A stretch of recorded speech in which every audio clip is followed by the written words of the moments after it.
Hello दोस्तों, आज हम माचिस बम जलाना सीखेंगे कि किस तरह के माचिस बम होते हैं। उसके लिए एक माचिस, कुछ माचिस बम और माचिस बम का पैकेट कुछ इस तरह का दिखाई देगा। आइए दोस्तों, आज हम माचिस बम चलाना सीखेंगे।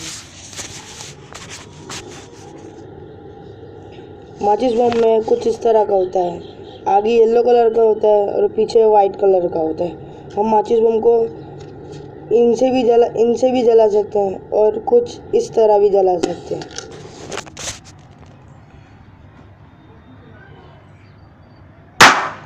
देखिए दोस्तों, कितनी जोरदार आवाज आई है। आइए हम और भी कुछ जलाते हैं। देखिए दोस्तों, कितनी अमेजिंग आवाज है। देखिए दोस्तों, यहाँ देखिए, यहाँ इसकी आवाज कितनी अमेजिंग है। ये मार्केट में आपको कहीं पर भी मिल जाएगा। देखिए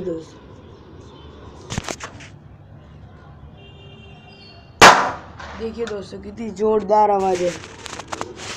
ये माचिस बम का पैकेट कुछ 30 या 40 रुपए का मिल सकता है आपको मार्केट में। ये देखिए दोस्तों, ये जला नहीं। कुछ माचिस बम ऐसे भी होते हैं जो नहीं जलते हैं। आइए और भी जलाते हैं।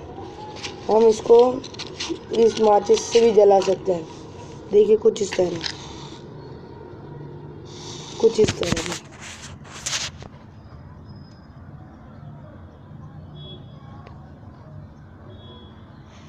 कुछ माचिस बम ऐसे भी होते हैं जो नहीं